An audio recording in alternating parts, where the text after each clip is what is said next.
Hemos empezado el domingo anterior una nueva serie titulada Terminado está, según el profeta Isaías. Terminado está, son las palabras que Jesús dijo en la cruz. Y muchos dirán, bueno, ¿y cuál es la relación entre estas palabras y lo que habla el profeta Isaías 700 años antes? Y es que Isaías apunta a Jesús. Vamos a ver que las profecías, a lo largo de esta serie veremos, las profecías todas apuntan a Cristo, porque la palabra se trata de Cristo. Cuando el eunuco, funcionario de la reina de Etiopía, iba camino de regreso a haber adorado al Señor en Jerusalén, él iba leyendo al profeta Isaías. Y se le acerca a Felipe, enviado por el Señor. Se le acerca y le dice: ¿estás entendiendo lo que estás leyendo? Y él dice: pero bueno, ¿yo cómo voy a entender si nadie me explica? Y Felipe le dice: yo te voy a explicar lo que dice lo que tú estás leyendo. Y él venía leyendo al profeta Isaías, y dice la palabra claramente que lo que hizo Felipe fue mostrarle el evangelio de Jesús en los profetas, lo que decía las escrituras acerca de Jesús, porque la escritura es acerca de Jesús. Por eso esta serie terminado está, según el profeta Isaías, las palabras de Jesús, la obra terminada desde el profeta Isaías. Amén. Y la semana pasada tuvimos una introducción bastante sustanciosa respecto al trasfondo histórico de este libro, al trasfondo histórico un poco de la época en la que se escribió y cómo Dios es tan fiel que ha hecho por su soberanía que cada una de las profecías de Isaías se cumplan. No hay ninguna profecía de Isaías que no se cumpla, no se haya cumplido, con excepción obviamente de aquellas que él habló acerca del reino futuro, el reinado futuro milenial, el reinado del Mesías y cielos nuevos y tierras nuevas, que estamos todavía esperando y aguardando ese tiempo. Amén. Entonces hoy vamos a continuar con el segundo mensaje de esta serie, y el título de esta serie le he puesto, por favor, de este mensaje hoy es Siervos en la fuerza del Señor. Siervos en la fuerza del Señor. Amén. Y vamos a ir al libro de Isaías capítulo 6. Vamos a manejar básicamente dos referencias hoy: Isaías capítulo 6 y segunda de Crónicas 26. Puede poner usted una marca, un señalador o el separador de su Biblia en segunda de Crónicas 26, y vamos a empezar con Isaías capítulo 6. Amén. Diga conmigo: mi corazón está dispuesto para escuchar lo que Dios tiene que decirme. Amén, en el nombre de Jesús. Isaías 6, versículo 1. ¿Ok? Los 5 capítulos anteriores fueron un preámbulo, una introducción de Isaías respecto a todo lo que él va a tratar en el libro. Recién en el capítulo 6 vemos el llamamiento del Señor al profeta Isaías. Por eso vamos a ir a Isaías capítulo 6. ¿Estamos allí? Entonces dice la palabra del Señor, el versículo 1 de Isaías 6: en el año de la muerte del rey Uzías, vi yo al Señor. En el año de la muerte del rey Uzías, vi yo al Señor. Esta primera parte en este versículo es clave para entender el contexto en el cual Isaías es llamado. Isaías nació y creció bajo el reinado de este rey, el rey Uzías.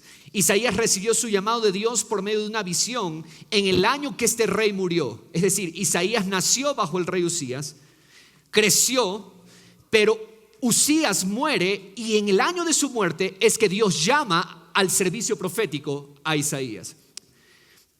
Uzías es el rey que gobernó el reino de Judá, el reino del sur. La semana pasada hablamos que el reino se había dividido. Uzías era rey en el reino de Judá, el reino del sur, antes de que Isaías fuese llamado por Dios. Entonces Uzías era el rey que gobernaba. La tradición judía sugiere que Isaías era primo de este rey, primo del rey Uzías. Aun cuando esto no es comprobable, tenemos la certeza de que Isaías creció bajo el gobierno de este rey. Isaías nació y creció bajo este rey. Aun cuando esto no es comprobable, sabemos que igual Isaías, su llamado inició en la muerte de este rey. Uzías reinó por el lapso de 52 años. Este rey reinó 52 años. Es uno de los reyes cuyo periodo de reinado es el más extenso después de Manasés, que fue otro rey en Judá. Y en segunda de Reyes vamos a ver que 15, hay unos versículos, pocos versículos en 2 de Reyes 15 que hablan acerca de este rey. Vamos a detenernos más en 2 de Crónicas 26. Lo que dice 2 de Crónicas 26 es más extendido respecto a la vida del rey Uzías, ¿ok? Pero cuando vaya a leer 2 de Reyes 15 en su casa, probablemente usted va a darse cuenta que ahí dice Azarías. Azarías es otro nombre para el mismo rey Uzías, ¿ok? Azarías, cuando habla de Azarías el rey de Judá, está hablando de Uzías, rey de Judá. Amén. Entonces, el primer punto que yo quiero que usted anote en esta hora: el Señor es nuestra fuerza. Ahora usted, ¿por qué dirá? Antes que nada, quiero dedicar este mensaje a los siervos del Señor. Quiero dedicar el mensaje a toda persona que ha abierto su corazón y ha rendido su corazón y le ha dicho al Señor: Señor, aquí estoy, quiero servirte. En cualquier lugar en el que estemos, en cualquier lugar donde Dios nos haya puesto, estemos siendo fieles al Señor en ese servicio. Y también a Talita, que está cumpliendo años hoy, una sierva del Señor Jesús. Cada vez que hablo con tal y siempre me expresa, me dice: Diego, cuánto anhelo poder estar allá, cuánto anhelo poder estar allá y poder servir al Señor. Amén. A todos esos siervos del Señor va este mensaje: el Señor es nuestra fuerza. ¿Y por qué hago esta aclaración? El Señor es nuestra fuerza, porque la fuerza no proviene de uno mismo. Vamos a ir a 2 de Crónicas 26. Deje la marca en Isaías 6. 2 de Crónicas 26. El nombre de Uzías, este rey que gobernaba mientras Isaías crecía, el significado de Uzías es: mi fuerza está en el Señor.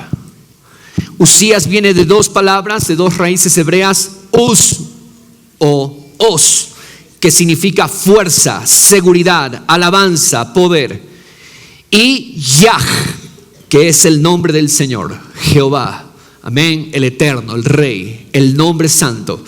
Entonces, Uz-Yah, Uzías, de ahí sale nuestra palabra en español Uzías, de Uz-Yah, que significa fuerza del Señor. Mi fuerza está en el Señor, o el Señor es mi fuerza.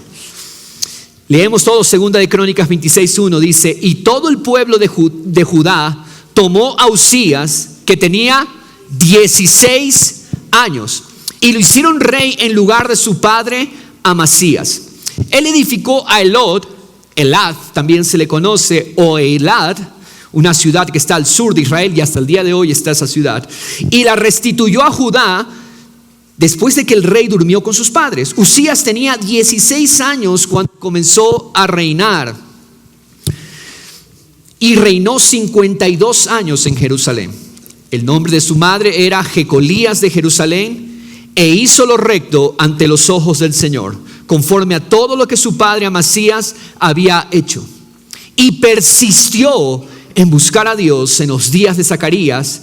Zacarías es un profeta desconocido para nosotros hoy. No es el Zacarías que tiene el libro en su Biblia. Este es otro profeta, porque Zacarías de la Biblia vivió muchos años después del cautiverio. Para esta instancia aún no se ha dado el cautiverio. Dice: en los días de Zacarías, quien tenía entendimiento por medio de la visión de Dios. Y lea conmigo esta última parte del versículo. Dice: y mientras buscó al Señor, Dios le prosperó. Mientras buscó al Señor, Dios lo prosperó. ¿Cuál es el mensaje que Dios nos da a nosotros por medio de la vida de este hombre? Uzías es un rey que hizo lo recto ante los ojos de Dios durante su vida. Es lo que nos dice el versículo 4. Hizo lo recto ante los ojos del Señor. Era algo raro, de verdad, porque la mayoría de los reyes hacían lo malo delante de los ojos de Dios. Pero este hombre, Uzías, la palabra da testimonio, hizo lo recto ante los ojos del Señor. Dice: persistió en buscar a Dios, y mientras buscó al Señor fue prosperado. Su piedad es notable. Él mantuvo el culto verdadero al Señor mejor que su padre. Su padre Amasías, en cambio, tornó su corazón a los ídolos. Pero Uzías, dice, adoró al Señor. Uzías buscó al Señor, y el tiempo que le buscó, él fue prosperado. Y mire conmigo el versículo 6 de 2 de Crónicas 26, cómo Dios lo prosperó. Vamos a ver cómo fue la prosperidad de este rey. Dice el versículo 6, salió y peleó contra los filisteos, derribó la muralla de Gad. Estaba este hombre, la prosperidad de Dios en la fuerza del Señor. Este hombre derrotó a una nación, a un pueblo que constantemente había estado haciendo la guerra contra Israel, a los filisteos, y destruye sus ciudades. Mire lo que dice: derribó la muralla de Gad, la muralla de Jabnia, la muralla de Asdod, y edificó ciudades en la región de Asdod y entre los filisteos. Se fue a la tierra de los filisteos, los conquistó y allí construyó ciudades. Esa fue la bendición de Dios sobre este rey Uzías, que buscó al Señor. Y mire lo que dice el 7: y Dios lo ayudó. Dios lo ayudó contra los filisteos. ¿De dónde venía la fuerza de Uzías? Del Señor, de Dios. Dios lo ayudó contra los filisteos, contra los árabes que habitaban en Gurbaal y contra los meunitas. Y los amonitas, mire, otra nación extraña, pagaron tributo a Uzías. ¿Sabía usted que no había mejor cosa para los reyes que sus naciones enemigas, vecinas, les pagaran tributo? El gobierno que imperaba exigía tributo de las naciones vecinas, de las naciones que conquistaban. En el tiempo de Jesús vamos a ver que el imperio que gobernaba era Roma, y por eso es que los judíos pagaban impuestos a Roma. Bueno, en este momento de la historia es diferente, porque Uzías exige que se le pague impuestos a las naciones enemigas, a las naciones que él había conquistado. Los amonitas le pagaban tributo a Uzías, y su fama se divulgó hasta la frontera de Egipto, pues llegó a ser muy poderoso. ¿Quién hizo extender la fama de Uzías? El Señor. El Señor le prosperó, el Señor le dio la victoria, el Señor le dio la fuerza, porque él buscó su rostro. La fuerza está en el Señor.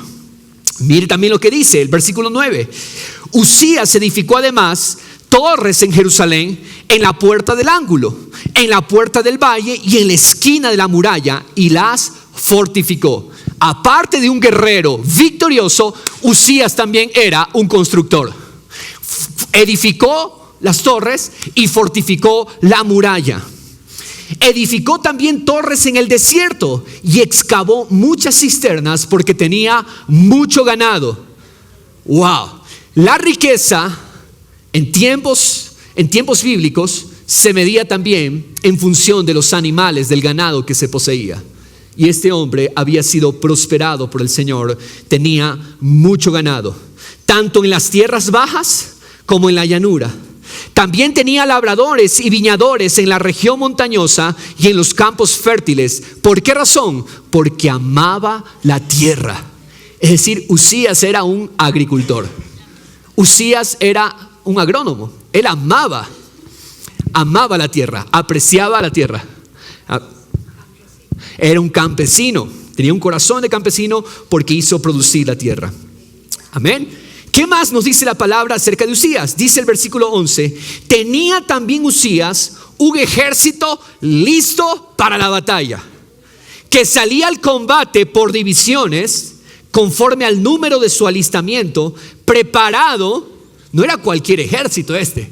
El ejército que tenía Uzías era un ejército especializado. ¿Preparado por quién? Por el escriba Jehiel y el oficial Maasías, bajo la dirección de Ananías, uno de los oficiales del rey.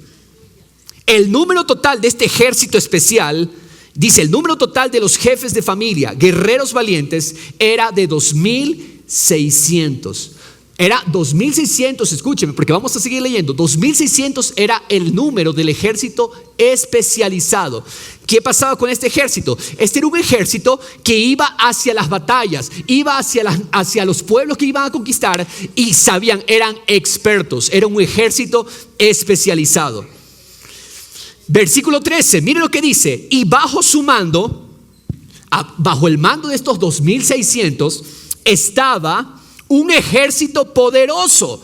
O sea, este es el ejército especializado, pero abajo de ellos había otro ejército, un ejército poderoso de 307,500 que hacían la guerra con gran poder para ayudar al rey contra el enemigo. En otras palabras, 2 ejércitos. El especializado 2600 era como hablemos en nuestra cultura, en nuestro país tenemos una división que es especializada. ¿Cómo se llama? Sí, el GOE, por ejemplo, se le llama el Grupo de Operaciones Especiales. Ellos no son policías comunes y normales, son policías con un entrenamiento especializado. Usías tenía 2 ejércitos, los 2600 que iban hacia las conquistas y 307,500 que se quedaban en la nación para hacer frente en caso de que un ejército venga. Eso era estrategia de la fuerza del Señor. Amén. Dice de estos 307,500 hacían la guerra con gran poder para ayudar al rey contra el enemigo. Amén. Amén. El versículo 14, entonces un guerrero, un estratega militar, Dios le dio sabiduría. Y en el versículo 14 vemos, Usías proveyó además a todo el ejército, ¿qué les dio? Escudos, lanzas, yelmos, corazas, arcos y hondas para tirar piedras. Estaban armados. Era un ejército armado. No hay mejor cosa para un ejército que estar bien armado. En Jerusalén, versículo 15, hizo máquinas de guerra inventadas por hombres hábiles para ponerlas en las torres y en las esquinas. Aparte de eso, en su gobierno se inventaron armas para la defensa. Armas de guerra. Era un inventor. Dios dio esa sabiduría para arrojar flechas y grandes piedras. Y lo que viene a continuación es tremendo. Mire lo que dice la palabra. Por eso su fama se extendió lejos. ¿Por qué? Porque fue ayudado. ¿Era Usías? No. Fue ayudado en forma prodigiosa hasta que se hizo fuerte. ¿De dónde vino toda la prosperidad de Usías? Fue ayudado por el Señor. Diga conmigo, mi fuerza está en el Señor. Nuestra fuerza está en el Señor. Usías, cuya fuerza está en el Señor, porque eso significa su nombre, persistió en buscar a Dios y eso fue prosperado. La prosperidad es un resultado de depender del Señor. Amada iglesia, joven, señorita, amigo, amiga que nos visitas, yo quiero decirle una cosa. La prosperidad es un resultado de buscar al Señor. No existe tal cosa como yo tengo la fuerza para hacerlo. Cuando nos quitamos de en medio, buscamos el rostro del Señor, Dios dice, yo te ayudo. Y yo te hago próspero y bendecido. La prosperidad empieza buscando al Señor.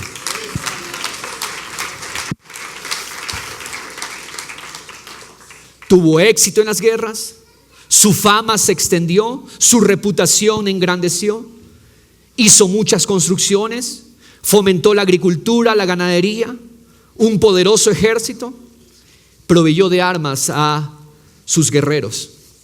En Usías vemos lo que Dios hace a través de un líder que persiste en buscar a Dios. Escuche, ¿cuál es la palabra clave?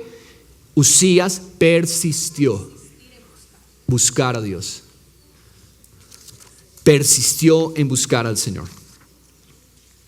Sin embargo, hay una mancha en el rey Usías. Y vamos a ver cuál es esa mancha. Que no daña su reputación, porque vemos al inicio lo que leímos.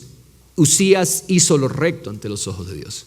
Pero hay una mancha que dañó su final de ministerio como rey. El orgullo se engendró en su corazón al ver lo que había alcanzado y no reconoció al Señor. El orgullo halló cabida en el corazón de Usías y no reconoció de quién venía la fuerza.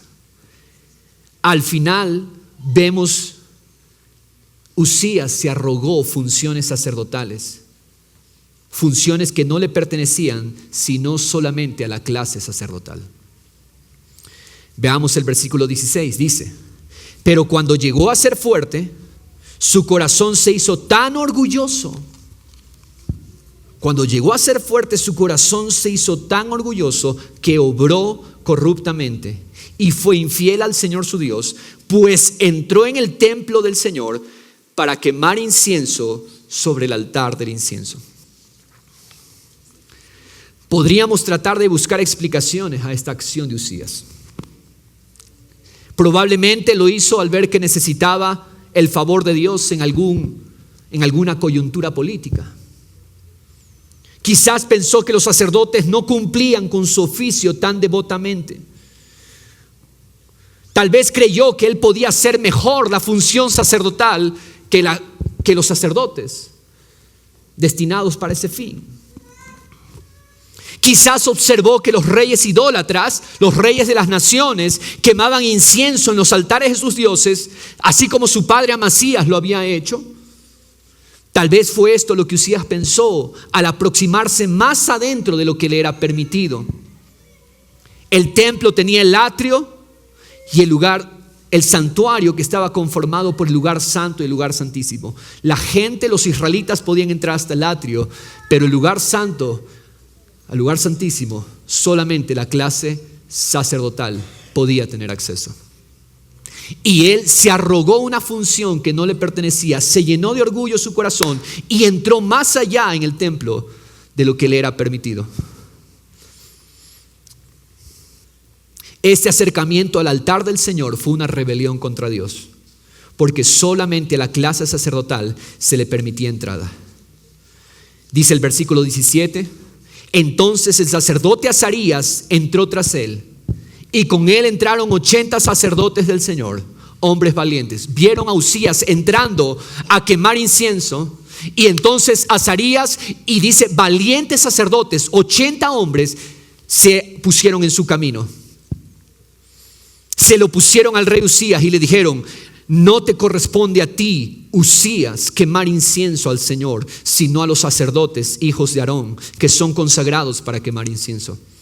Sal del santuario, porque has sido infiel y no recibirás honra del Señor Dios. Pero Uzías, con un incensario en su mano para quemar incienso, se llenó de ira. ¿Qué pasó? En lugar de humillarse, Uzías se enojó contra los sacerdotes, sin soltar de su mano el incensario.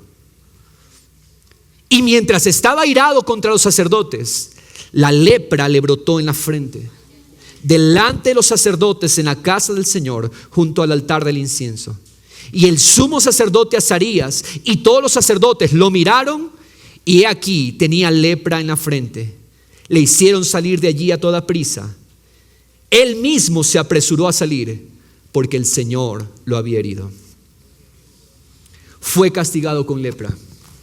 La lepra es una enfermedad que se evidencia en la piel, que empieza a pudrirse. Manchas, úlceras, tumores. La lepra está asociada en la Biblia al pecado, por el efecto que tiene sobre la vida de una persona el pecado. De esto pueden ustedes ver en Levítico 13, 14 y Deuteronomio 24, 8. Toda persona con lepra debía ser sometida a una minuciosa inspección por los sacerdotes. El sacerdote tenía que inspeccionar al leproso para confirmar la lepra. Cuando la lepra se confirmaba, el leproso debía ser apartado a vivir en lugares de soledad. Debía vivir para siempre separado de su trato con los demás. Escucha, iglesia, él deshonró la función sacerdotal, él despreció a los sacerdotes, y ahora los sacerdotes tenían que inspeccionarlo.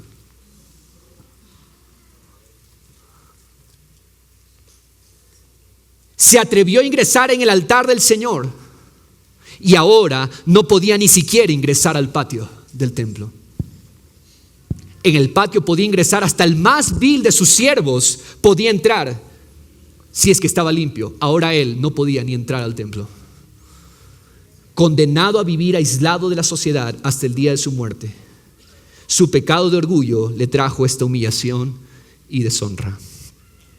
Versículo 21 dice: el rey Uzías quedó leproso hasta el día de su muerte, y habitó en una casa separada, ya que era leproso, porque fue excluido de la casa del Señor. Y su hijo Jotam estaba al frente de la casa del rey, gobernando al pueblo de la tierra.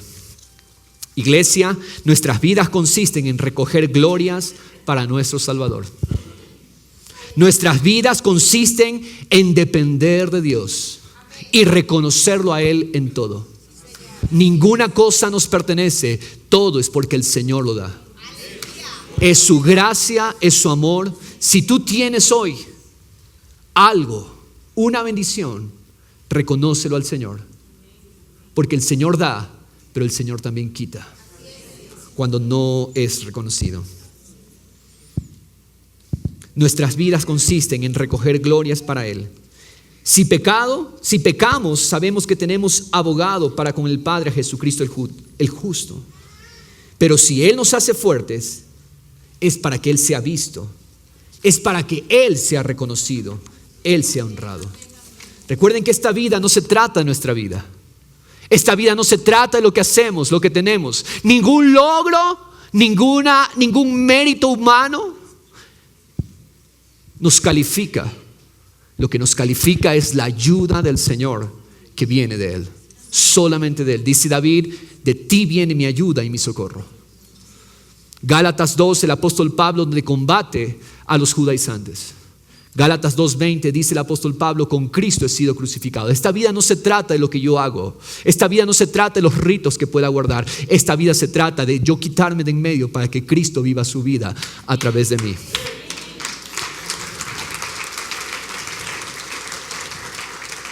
Cristo es tu vida. Y esto nos lleva al segundo punto. Vamos a regresar a Isaías 6. Veamos lo que pasa con Isaías. Vamos a ver la diferencia con Isaías. Este hombre, Isaías, no recibió su llamado al oficio profético hasta el año en que este rey que acabamos de estudiar murió. El rey Usías murió y en ese año Isaías fue llamado. Vamos al versículo 1 de Isaías 6. Estamos allí, dice la palabra del Señor. En el año de la muerte del rey Usías, vi yo al Señor. ¿A quién vio Isaías? Eso es tremendo. Padre, abre nuestro entendimiento. Vi yo al Señor, vi yo al Adonai. Esa es la palabra. En algunas partes de las escrituras, Señor es la traducción del tetragramatón, de las 4 letras del nombre de Dios, Yad Hei Bab Hei. Pero en esta porción, cuando leemos Señor, no es una traducción de el nombre eterno, sino de Adonai, que es el Señor, el que gobierna. Dice Isaías, el año en que murió el rey Usías, vi yo al Señor, al Adonai, sentado sobre un trono alto y sublime, y la orla de su manto llenaba el templo. ¿Sabe lo que Isaías nos está diciendo?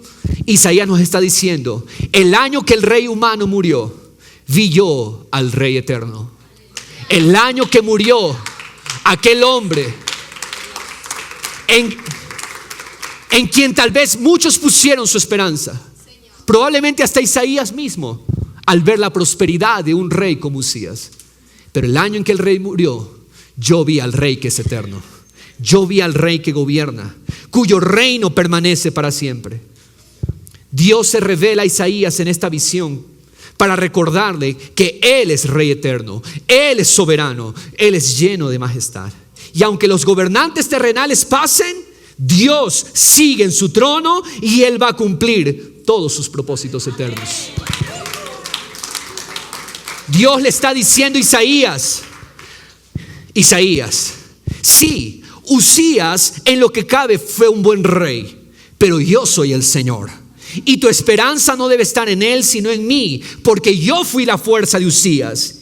Y ahora yo te usaré a ti para cumplir mi voluntad. No te turbes, pueblo mío, yo soy el Señor de las naciones. Gloria a Dios por nuestras gobernantes terrenales. Gloria a Dios por las autoridades políticas que tenemos. Pero una cosa debemos tener claro, Dios es soberano sobre todos ellos. Dios es el rey. Él, su trono está más alto que esos tronos. Y a la larga, lo que ellos harán en sus vidas será la voluntad de Dios. Dios utiliza muchas veces a los gobernantes para juzgar a las naciones, a los pueblos, a las ciudades, porque Dios es soberano. Esta es nuestra confianza en vivir y depender de Él, pueblo amado del Señor. Esta es nuestra confianza para orar y levantar nuestras voces a Él, que Él es soberano. ¿Por qué oramos? No oramos como un rito, oramos porque Él es nuestra ayuda. ¿Por qué nos reunimos? Porque como cuerpo somos el cuerpo de Cristo, somos la iglesia de Cristo y Él está en la comunidad de su pueblo. Y por lo tanto, Él es el poderoso. A ti venimos, Señor. Lo que pidamos en acuerdo, Él lo hace. Él lo lleva a cabo, porque Él es soberano. Lenín podrá decir una cosa, Pedro Palacios podrá decir otra cosa, pero déjenme decirle, Dios es el Señor que gobierna. Y lo sepan y lo entiendan. Dios es el Rey y los pueblos siguen sus designios. Así que oremos con confianza, iglesia. Levantemos nuestras voces, porque Él es el Rey que gobierna sobre toda realidad natural, sobre toda enfermedad, sobre toda crisis. Dios es Rey. No hay enfermedad, no hay demonio, no hay potestad que no se sujete ante el Rey que es soberano. Aún los demonios cumplen sus propósitos. Ni una molécula de este universo se escapa de la soberanía y del poder de nuestro Señor. Si una molécula se escapa del control de Dios, Dios no es Dios. Él es Rey y Él gobierna. Así que ordena la enfermedad. Enfermedad, te sujetas, porque mi Señor es el Rey. Él es el que está en el trono. Un trono alto y sublime es el trono de Dios. Dice que Isaías vio al Señor en un trono alto y sublime. Eso significa que el trono de Dios está sobre todo trono. Más le aprovecha a los reyes y a toda autoridad sobre la tierra que vean que Dios es el Señor absoluto y soberano. Más les aprovecha, más les vale a los reyes de las naciones, a los gobernantes, a los presidentes, que Dios es el Rey. Y que si Dios me pone para gobernar, es para hacer su voluntad. Eso lo veremos siempre en su palabra. Porque su trono es el que gobierna, su trono es el que domina, y Él controla todos los demás tronos. Esa fue la visión de Isaías. El trono de Dios, alto y sublime. El trono de Dios, le digo iglesia, es un trono de gloria. Por lo tanto, adóralo. Porque su trono es un trono de gloria. El trono de Dios es un trono de gobierno. Por lo tanto, sométete. Somete tu vida al gobierno del Señor. Y el trono de Dios es un trono de gracia. Acércate a Él con toda confianza. Adóralo, sométete y acércate a Él con toda confianza. ¿Qué potestad crees que está afectando tu vida hoy? ¿Qué realidad natural consideras que te está dominando? Mira al Señor como lo miró Isaías. Mira al Señor. Su trono es alto y sublime. Su presencia lo llena todo. Y Él subyuga toda potestad, gobernador y hueste.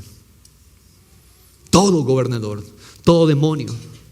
Ante su nombre, Jesús el Mesías, toda rodilla se dobla. Espíritus del mal, opresores de nuestra salud, bienestar, son subyugados ante ese nombre. Cuando vivimos cada día con el entendimiento que Dios es el Señor absoluto, absoluto, nuestras vidas entonces se convierten en evidencias de aquello.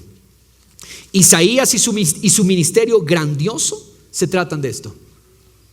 ¿Por qué vemos un ministerio tan poderoso en Isaías? ¿Sabes por qué? Porque Isaías vio el trono alto y sublime del Señor. Ese es el trono de Dios. Cuando vivimos cada día con este entendimiento, entonces nuestras vidas son transformadas. Mire lo que dice Juan 12:41. Jesús, mire lo que dijo acerca de Isaías. Mire lo que dice Jesús acerca de Isaías. Dice, esto dijo Isaías. ¿Por qué? Porque vio su gloria y habló de él. La palabra da testimonio. Isaías vio algo que nosotros probablemente no hemos visto. Y de él habló. la orla de su manto, el borde de sus vestidos llenaba el templo. Esta es una figura que ve Isaías y que describe cuán impactante es la presencia de Dios que todo lo llena. ¿Qué vio Isaías? Isaías vio su gloria lo llena todo. Su gloria lo satura todo, a tal punto que la orla de su manto llenaba el templo. Pero la descripción no se queda allí. Isaías está viendo al Señor y es impactado porque no solamente su majestad lo llena todo. Dios no es restringido por dimensiones físicas. Dios no es restringido por el largo, ancho, alto. Vamos a ver que no es así. Versículo 2 de Isaías 6. Por encima de él había serafines. ¿Qué son los serafines? Los serafines son seres celestiales que brillan, que arden como el bronce, refulgentes. Por encima de él, del Señor, en su trono, había serafines. Cada uno tenía 6 alas. Cada serafín tenía 6 alas. Con 2 cubrían sus rostros, señal de reverencia y humildad. Con 2 cubrían sus pies, señal de modestia. Y con 2 volaban, señal de servicio y disposición para el Señor. La palabra serafín viene de un verbo hebreo que significa arder, quemar, como el bronce. Los serafines arden por la presencia de su Señor. Y eso es lo que estaba experimentando Isaías ese momento. Isaías estaba ardiendo de ver al Señor. Su corazón quemaba de ver al Señor en su trono. El año que había muerto el rey próspero, el año que había muerto la supuesta esperanza de la nación, ese año Isaías entendió quién era el Señor, el alto y el sublime. Los serafines arden por su Señor, arden de amor por su Dios, de celo por su gloria, arden también de odio por el pecado. Ellos están constantemente tomando de la luz de su Señor. El comentarista bíblico Matthew Henry dice: la gloria de los serafines está en tener abundancia, no solo de luz del conocimiento de Dios, sino del ferviente amor a su santo nombre. Los serafines arden porque aman el nombre del Señor. Y esa es la visión que Isaías tuvo. Estos seres se nutren de la presencia de Dios. ¿Y sabe qué? Los serafines proponen un ejemplo de vida para nosotros. Dios anhela que su pueblo no sea un pueblo indiferente, sino un pueblo que arde por la presencia del Señor. Santo, santo. Mire lo que dice el versículo 3. Y el uno al otro daba voces diciendo: santo, santo, santo es el Señor de los ejércitos. Llena está toda la tierra de su gloria. ¿Por qué santo, santo, santo? En el hebreo no existen los superlativos. Santísimo. En el hebreo hay que repetir como una señal de que es lo máximo. Por eso cuando usted ve repeticiones es porque Dios quiere que le pongamos atención a la plenitud, a lo máximo que aquello está expresando. Si Dios es santo, santo, santo, eso expresa que es el más alto grado de santidad. El Señor de los ejércitos, santo, santo, santo, es el Señor de los ejércitos. ¿Por qué menciona este nombre? Porque es el poder de Dios. Isaías está viendo el poder del Señor. El Señor de los ejércitos significa, Él es el general en jefe de las fuerzas armadas de Israel. Usías fue un buen estratega, pero el jefe, el general en jefe de las fuerzas armadas de Israel es el Señor de los ejércitos. Llena está toda la tierra de su gloria. La pregunta que plantea es: ¿qué lugar hay que no esté lleno de la gloria del Señor? Esto nos lleva a pensar en su soberanía. En toda la tierra Dios es Señor y todo, déjeme decirle, está colaborando para su gloria. Todo cumple para su gloria. Todas las cosas. Versículo 4: se estremecieron los cimientos de los umbrales. Isaías está viendo que cómo se estremecen los cimientos a la voz del que clamaba, y la casa se llenó de humo. Y el versículo 5 dice Isaías: ay de mí,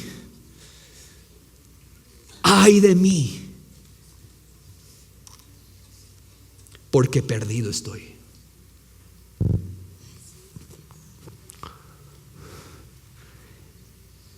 Aquí la palabra va a sentar un precedente para saber quién ha estado en la presencia del Señor. Isaías, su primera expresión ante esta visión es: ay de mí, temor del Señor. Perdido estoy, pues soy hombre de labios inmundos, y en medio de un pueblo de labios inmundos habito. Porque han visto mis ojos al Rey, el Señor de los ejércitos, lo he visto. Ay de mí, perdido estoy. En los capítulos 1 al 5, que yo le dije que son una introducción al libro de Isaías, varias veces Isaías ha usado la interjección ay. Ay es una interjección para expresar lamento, para expresar dolor por causa de aquellos que han pecado contra Dios. Vemos en Isaías 1:4, ay de la nación pecadora. En Isaías 3, ay del alma de los impíos. En capítulo 5, ay de los codiciosos, ay de los libertinos, ay de los que presumen y que desafían la justicia de Dios, ay de los que confunden el bien y el mal, ay de los engreídos, ay de los que pervierten la justicia. Pero ahora Isaías en el capítulo 6 dice: ay de mí, ay de mí. Porque cuando vivimos contemplando al Señor, que es santo, santo, santo, llegamos a estar conscientes de nuestra propia necesidad de Él. Haber estado en la presencia de Dios no producirá en ti arrogancia. Haber estado en la presencia del Señor no producirá en ti jactancia, sino todo lo contrario. Te dejará con conciencia de cuán dependientes y necesitados somos de su gracia y favor. Ay de mí, dijo Isaías. Isaías, al ver al Señor en su soberanía y en su poder, no dijo: ay del pueblo, ay de aquellos. Él primero reconoció: ay de mí, ay de mí. Porque cuando estás en la presencia del Señor, el orgullo y la arrogancia se van al suelo. Cuando vives mirando al Señor, reconoces que tú necesitas al Señor más de lo que otros lo pueden necesitar. Una persona arrogante, altiva, orgullosa, no ha visto al Señor. Porque el que ve al Señor está consciente: yo soy el primer necesitado. Quita toda arrogancia de tu corazón y toda altivez, porque lo que tienes vino de la fuerza del Señor. Y humíllate hoy al Señor y reconoce: Él es el Rey. Cuando tienes autojusticia, justicia por tus méritos, justicia por tu apariencia, cuando tienes conciencia de que eres superior a los demás, entonces no estás contemplando al Señor que es santo, santo, santo. No estás viendo tu realidad a la luz de su carácter. Porque las partículas de polvo en una habitación no son evidentes, sino hasta que se abren las cortinas y la luz entra, tú puedes ver el polvo. De igual manera, cuando tú estás en la presencia del Señor, tu condición queda expuesta delante del Señor por la luz de su gloria. Isaías dice: perdido estoy. La palabra para perdido es la palabra hebrea damá. Isaías está diciendo: estoy muerto, estoy deshecho, reducido al silencio como los muertos. Soy cortado, soy cesado. En otras palabras, Isaías ha visto el esplendor y majestad del Señor y él sabe que va a morir. ¿Por qué? 3 razones. Dice, soy hombre de labios inmundos. Dijo Jesús que la corrupción nace del corazón del hombre. ¿De dónde nace la corrupción del corazón? Malos pensamientos, fornicaciones, robos, homicidios, adulterios, avaricias, maldades, engaños, sensualidad, envidia, calumnia, orgullo, insensatez. Todas estas cosas, Marcos 7, Jesús dice, salen del corazón. Pero el hombre habla con su boca de la abundancia del tesoro de su corazón. Dice también la palabra en Lucas 6 que el hombre es condenado o justificado por sus palabras. Por eso Isaías dice, estoy muerto, porque el Señor es santo, santo, santo, y yo soy un hombre de labios inmundos. Él reconoce su condición y dice, habito en medio de un pueblo de labios inmundos.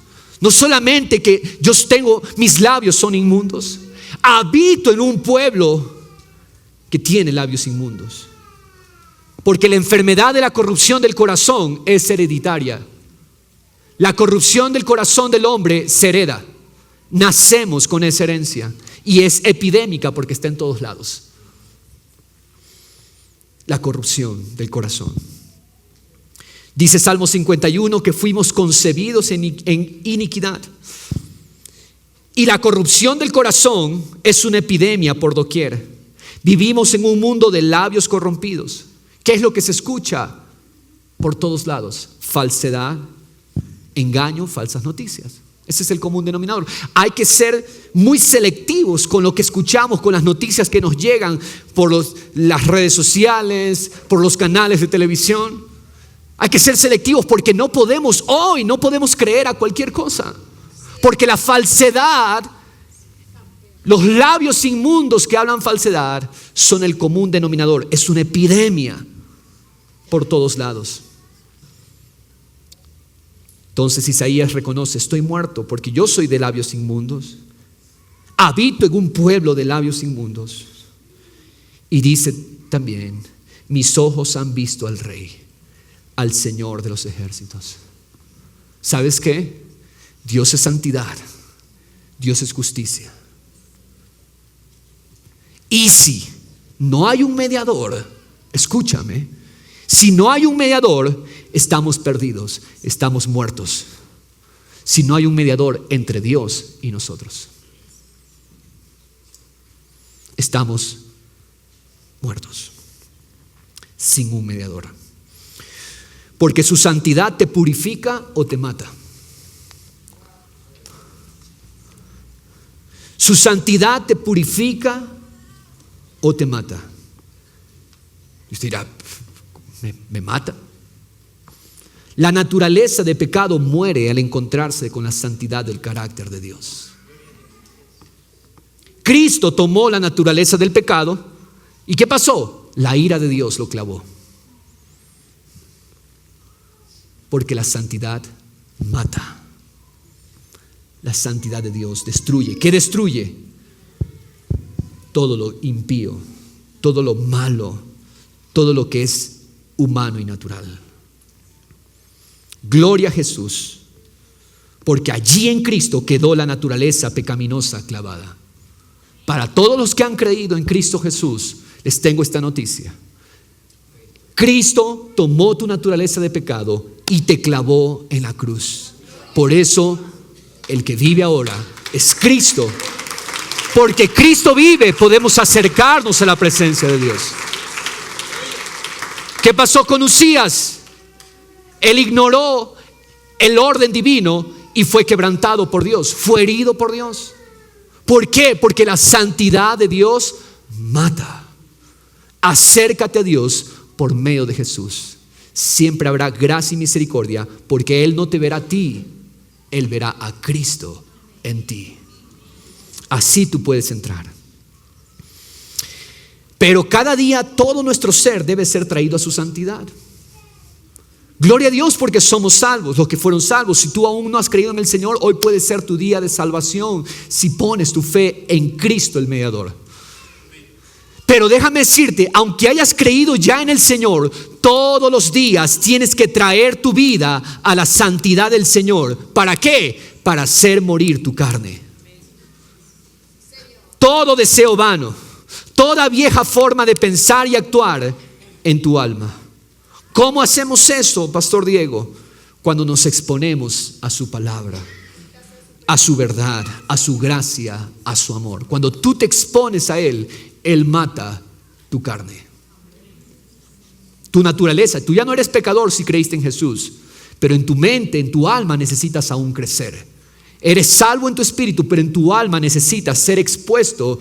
Tus falsas creencias, las mentiras que el mundo bota sobre ti necesitan ser quemadas por la santidad de Dios que Él nos revela en su palabra. La mentira que el enemigo quiere hacerte creer, escúchame, es que tú creas que ya alcanzaste cierto nivel o capacidad, ya alcanzaste cierto nivel de santidad, que ya no necesitas tanto de Dios como antes. Esa es la mentira que Satanás quiere hacerte creer. No, pero yo ya tengo tiempo, ya tengo 10 años en el Señor, tengo 20 años en el Señor. Déjame decirte, estás más muerto. No hay vida en ti. ¿Por qué razón? ¿Por qué razón? Porque exponernos a la santidad nos hace reconocer: necesito más cada día de ti. Pablo, al final de sus días, dijo esta frase: de los pecadores, yo soy el primero. Conforme Pablo conocía más y más a su Señor, él reconocía: necesito más y más de ti, Señor. Necesito más y más de ti, Señor. Y el versículo 6, ¿qué dice el versículo 6? Entonces voló hacia mí uno de los serafines. Los serafines volaron al muerto. Estaba perdido. Él sabía que estaba perdido porque sus ojos habían visto al Señor. ¿Cómo alguien puede mirar al Señor? Y uno de los serafines voló hacia mí. ¿Con qué? Con un carbón encendido en su mano que había tomado del altar con las tenazas. Yo quiero decirte, amada iglesia, amigo, amiga, siempre habrán comisionados de parte de Dios para servir a su pueblo. Siempre habrán enviados de Dios para servir al Señor. Un carbón encendido, con él tocó mi boca. Ese carbón fue tomado del altar. Ese altar que se encuentra en la presencia de Dios. Porque solamente aquello que viene de la presencia de Dios tiene el poder de purificar a Isaías. Nada que hubiera venido de los hombres podía purificar a Isaías. Solamente un carbón encendido, tomado de la mano de Dios, del altar de Dios, podía purificar a Isaías. Porque solo lo que viene de Dios purifica. Yo quiero decirte dos pensamientos al respecto de esto. Primero, en mi opinión, en mi entendimiento, Cristo es el carbón encendido que salió de Dios mismo para tocar nuestros labios y purificarnos. Ese carbón encendido, en mi opinión, es Cristo Jesús. Porque ¿quién más que Cristo purifica? Y segundo, Jesús es el verbo. Jesús es la palabra hecha carne para purificar nuestro corazón y nuestros labios. Dice Salmo 18, acrisolada es la palabra del Señor. Es decir, ha pasado por un horno y esa palabra es pura. Las palabras del Señor son palabras puras, dice Salmo 12. Es una plata probada en un crisol, en un horno en la tierra, 7 veces refinada. Las palabras que Dios tiene son palabras puras. Y recuerde, Isaías es un hombre que se reconoce de labios inmundos, pero ahora viene el Señor y pone la palabra en su boca, la palabra pura, refinada. Esa es la palabra que Dios puso en los labios de Isaías. Dice el versículo 7, con ese carbón tocó mi boca y dijo, observa, he aquí, esto ha tocado tus labios, es quitada tu iniquidad y es perdonado tu pecado. El carbón encendido de la presencia del Señor tocó los labios de Isaías y esto reconfortó el corazón de Isaías. Él estaba como muerto, él estaba deshecho, pero la palabra trajo vida a Isaías. Tu iniquidad ha sido quitada, tu pecado ha sido perdonado. ¿No son estas las palabras más gloriosas que podamos escuchar? Las palabras más gloriosas que podamos escuchar es a nuestro Señor decirnos: tus pecados te han sido quitados, tu iniquidad te ha sido quitada, eres perdonado. Dios mismo está diciéndonos: por la obra de mi Hijo, el cordero asado por mi ira, toda culpa te ha sido quitada y toda tu deuda ha sido pagada. En el nombre de Jesús. Dios lo apartó a Isaías, Dios lo consagró, lo separó para vivir en su presencia continuamente. Dios trabaja por medio de patrones divinos. Y esto yo quiero que usted tenga presente a lo largo de este estudio. Porque vamos a ver, Dios tiene formas específicas que Él trabaja. Trabajó así en la antigüedad, trabajó así con su pueblo y Él sigue trabajando hasta el día de hoy con patrones y formas específicas. Y uno de esos patrones divinos son los encuentros cara a cara con su gloria, donde Dios cambia a los hombres y mujeres que Él llama. Abraham tuvo un encuentro cara a cara con el Señor. Moisés tuvo un encuentro cara a cara con el Señor. Ezequiel tuvo un encuentro cara a cara con el Señor. Juan tuvo un encuentro cara a cara con el Señor. Todos ellos vieron a Dios y sus vidas fueron tocadas por Él para cumplir sus propósitos. Y en Isaías vemos una respuesta diferente a la que tuvo Usías al final de sus días. Al ver la gloria de Dios en el templo, Isaías reconoció su condición, reconoció su insuficiencia, reconoció que su destino, si no hallaba misericordia, era morir. Y tercer punto que quiero que usted tenga presente. El primero es: el Señor es nuestra fuerza. El segundo, el Señor nos purifica. Y tercero, el Señor nos envía. Versículo 8 de Isaías 6 dice: y oí la voz del Señor que decía: ¿a quién enviaré? ¿Y quién irá por nosotros? Quiero que note aquí en este pasaje, en esta línea, aquí está: ¿a quién enviaré? Está hablando en primera persona singular. ¿Y quién irá por nosotros? Primera persona plural. Aquí vemos la divinidad, la pluralidad. Tres personas, un solo Dios. Un solo Dios, un solo Señor. Vemos Dios uno solo en tres personas. Y lo vemos a Dios, es un rey que ha entrado en consejo. Él está en el consejo y plantea una doble pregunta: ¿a quién enviaré? ¿Quién irá por nosotros? Ahora yo le consulto a usted: ¿será que Dios desconoce algo para hacer preguntas? ¿Puede Dios tener preguntas? ¿Qué es lo que Dios no sabe? ¿Qué no sabe Dios? Dios es sabiduría, Dios es la sabiduría, Dios es el conocimiento. Él no desconoce nada absolutamente. Dios plantea esta pregunta, ¿sabe para qué? Para revelar, para mostrar el corazón de sus siervos, aquellos que han de responder deseosos y felices a su llamado, aun cuando no sepan de qué se trata este llamado. Isaías no sabe de qué se trata este llamado. Pero vemos aquí en el mismo versículo 8: entonces respondí: heme aquí, envíame a mí. ¿Qué es lo que nos dice esto? El Dios santo, poderoso, majestuoso, soberano busca a alguien que vaya en nombre de la divinidad. Esta es una pregunta, escúcheme, aquí hay algo muy profundo. Esta es una pregunta con trascendencia cósmica, eterna.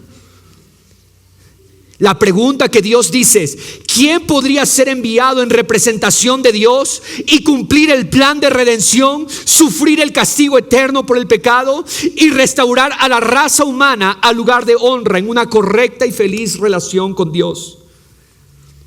Esa es la pregunta en realidad. ¿A quién enviaré? ¿Quién irá por nosotros para cumplir este plan? Y Jesucristo, Dios Hijo, dio la respuesta cósmica a esta pregunta. El siervo no es Isaías, el siervo es Jesucristo. Juan 10:17 dice Jesús: por eso el Padre me ama, porque yo doy mi vida para tomarla de nuevo. Nadie me la quita, sino que yo la doy de mi propia voluntad. Tengo autoridad para darla y tengo autoridad para tomarla de nuevo. Este mandamiento recibí de mi Padre. Jesús dijo: yo soy el siervo por excelencia. Y es por eso que vamos a ver a lo largo de esta serie, en la segunda parte del libro de Isaías, de los capítulos 40 al 66, vamos a ver que Isaías declara que el Mesías, el Cristo, es el siervo del Señor. Porque el siervo del Señor, Cristo, respondió a esta pregunta al Padre: heme aquí, envíame a mí. Isaías respondió, fue llamado. Algunas cosas rápidas sobre el llamado, iglesia. El llamado, escúchame, es iniciado por Dios. El llamado es un consejo y es una decisión de la Trinidad. Porque la Trinidad dice: ¿quién irá por nosotros? Sin embargo, Dios al mismo tiempo también espera de aquellos que han tenido un encuentro con Él, respondan a este llamado. Dios lo inicia, pero Dios espera una respuesta. Tercero, Dios no obliga a nadie a responder a su llamado. Dios está diciendo: ¿a quién enviaré? ¿Quién va a ir por mí? ¿Quién irá por nosotros? Pero Dios no obliga a nadie a responder al llamado. Los siervos que han sido lavados por su verdad, los siervos que han sido perdonados por su gracia, responderán voluntariamente: heme aquí, envíame a mí, Señor. Nadie tuvo que presionarlo, Isaías, porque él había visto al Señor. Nadie tuvo que forzarlo. Nadie. Y cuarto aspecto importante respecto al llamado: el llamado no es una decisión que Dios la toma simple. El llamado no es simple. El llamado implica que Dios te va a purificar, porque Dios purifica a sus llamados. El pastor, el misionero, el obrero cristiano, el testigo, el profeta son enviados, y es una comisión divina. El evangelista es un enviado. ¿Quién irá por nosotros? Significa que el obrero cristiano ha decidido ir. El trabajo en la tierra se da, escúcheme, mediante una cooperación entre lo divino que envía y lo humano que está yendo, que va. El trabajo en la tierra se da por el que llama, que te envía, y tú que vas, gustoso y feliz. Jesús, Hebreos, hablando de Jesús, dice: he aquí, he venido, en el rollo está escrito de mí, para hacer, oh Dios, tu voluntad. He aquí, dice el versículo 9 de Hebreos 10, yo he venido para hacer tu voluntad.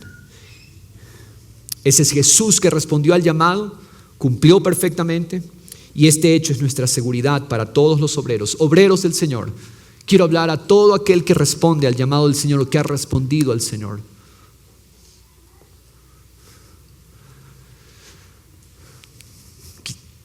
Quizás la pregunta sea, bueno, ¿y yo soy un obrero? ¿No soy un obrero? La pregunta es si has respondido al llamado del Señor. ¿A quién enviaré? ¿Quién irá por nosotros? Es el consejo divino. Y Dios está esperando que los que han visto su gloria respondan felices. No hay que estarlos forzando a los obreros. A los siervos no hay que forzarlos. Los siervos vendrán. Los siervos son los primeros. En primera fila están los siervos. Porque han visto a su Señor y a su Rey. Doy gracias a Dios por los siervos y siervas del Señor. Sería injusto si me pongo a mencionarlos uno por uno, porque podrían escapárseme los nombres. Pero ustedes saben quiénes son los siervos. Siervos, ustedes saben que son siervos. Y doy gracias a Dios por su vida. Y honro sus vidas, siervos, porque han respondido al llamado eterno. Isaías no sabía lo que se venía. Isaías no conocía el mensaje que iba a tener que proclamar a un pueblo endurecido. Isaías no preguntó, bueno, Señor, a ver, explícame de qué se trata el llamado para ver si voy o no voy. No, Señor, está muy difícil. Pero yo conozco un hermano que podría hacer ese trabajo. Los siervos no consideran los resultados tanto como consideran a su Señor. Amén.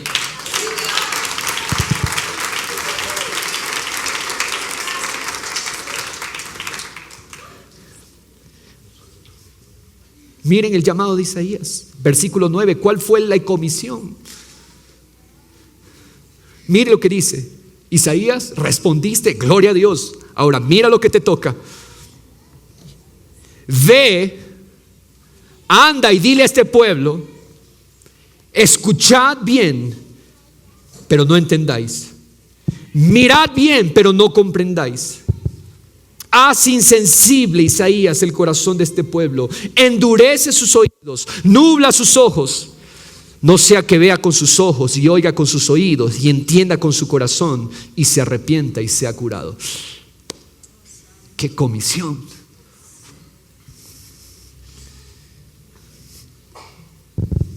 Claramente vemos aquí la soberanía de Dios, el endurecimiento de Israel en el tiempo de Isaías.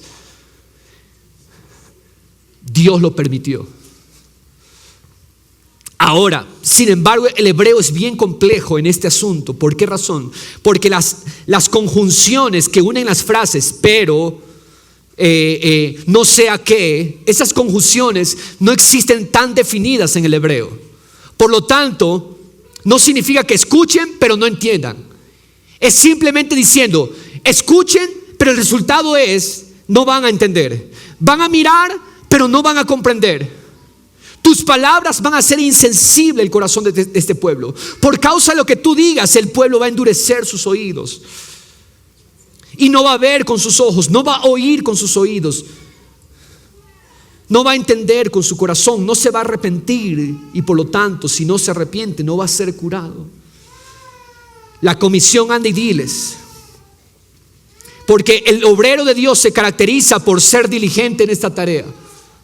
Ir y decirles. Esa es la tarea del siervo de Dios, siervos del Señor. Y si tú escuchas hoy la voz del Señor, aunque tú no hayas estado sirviendo y aunque tú no sepas tu lugar en el reino, déjame decirte, hay un lugar en el reino del Señor para ti. Hoy responde a la voz del Señor. Y la función tuya como obrero es ir y decirles. El obrero de Dios es diligente en esta tarea, ir al pueblo y decirles el mensaje. Por lo tanto, el obrero debe ser responsable y diligente en recibir correctamente el mensaje y en llegar a sus receptores. Dios también anticipa lo que va a pasar. El pueblo será sordo, sus mentes se cerrarán. Estos dos versículos nos hablan del encargo, pero también la triste condición del corazón de Israel. Israel se endureció en los tiempos de Isaías. Israel se endureció en los tiempos de Cristo.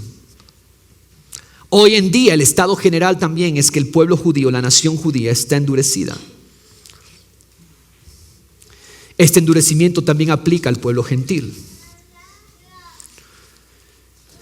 Y eso es lo que iba a pasar. El 11 dice, Isaías, ¿hasta cuándo, Señor? Ok, Señor, yo voy a ir. ¿Hasta cuándo, Señor, será este endurecimiento? Y él respondió, hasta que las ciudades estén destruidas y sin habitantes, hasta que las casas se queden sin gente, hasta que la tierra quede completamente desolada, hasta que el Señor haya alejado a los hombres y sean muchos los lugares abandonados en medio de la tierra. En otras palabras, el endurecimiento del pueblo iba a causar la ruina casi total, no completa, casi total, porque Dios siempre deja un remanente. Dice el versículo 13, aún quedará una 10ª parte en ella, y ésta volverá a ser consumida como el roble o la encina, cuyo tronco permanece cuando es cortado. La simiente santa será su tronco. El árbol que es Israel iba a ser cortado. Vinieron las naciones que imperaban en ese tiempo y cortaron el árbol. 2 veces, Israel fue llevado por Asiria. Judá fue llevado por Babilonia. Pero quedó el tocón, el remanente, para levantar del remanente una raíz, un retoño, el retoño de David, el retoño de Isaí, Jesucristo. Por causa del remanente, Dios aún extenderá misericordia al pueblo de Israel. Y creemos, como lo decía la semana pasada, se acerca un tiempo donde todo Israel reconocerá que Jesús es el Señor, el Mesías. Amada iglesia, hay muchas lecciones en este estudio que yo espero que usted las guarde en su corazón, lo que Dios nos ha entregado. Isaías nos recuerda que los siervos de Dios nacen de los encuentros con la santidad, la gloria y la gracia. Y el llamado es efectivo por causa del siervo por excelencia, Jesucristo, que fue el primero en responder al llamado divino. Quiero invitarle a cambiar de posición. ¿Qué tal si oramos?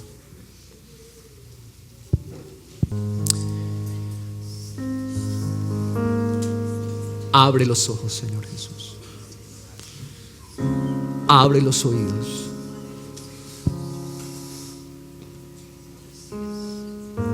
Abre, Señor, hoy nuestros sentidos a ver la visión del Señor, sentado en un trono alto y sublime. Padre celestial, porque aquellos que ven al Rey sentado en su trono alto y sublime, quien es santo, santo, santo, y cuya gloria llena toda la tierra,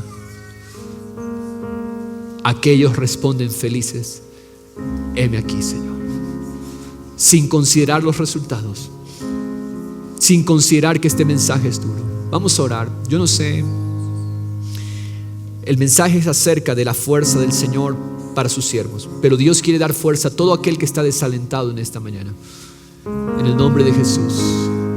Si alguien tiene, cualquiera sea su necesidad, si alguien tiene una carga en su corazón, hoy el Señor de gloria quiere liberar. Hoy el Señor de gloria quiere sanar. Hoy el Señor de gloria quiere restaurar. Invito también a los ministros del altar, por favor, y vamos a orar por el pueblo del Señor, porque este Dios no solamente que nos muestra su santidad, este Dios también trae palabras de aliento. Y el Señor quiere decir en esta hora: he aquí, tu iniquidad ha sido quitada, tu pecado ha sido quitado, en el nombre de Jesús. Si tienes una necesidad, cualquiera que ésta sea, hoy el Señor, el Rey, quiere quitar tu carga, en el nombre de Jesús. Solamente abre tu corazón y contémplale a Él. Invito al altar. Queremos orar por ti, en el nombre de Jesús. Queremos orar por ti. Pablito, Padre, gracias, Jesús.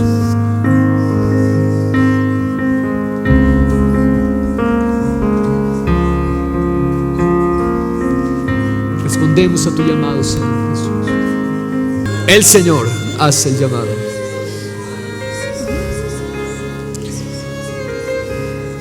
Quita de tu mente las mentiras. No, yo no tengo un lugar en el reino. Jesús dijo: la mies es mucha, obreros son pocos. Dios necesita hoy obreros. Dios está buscando obreros.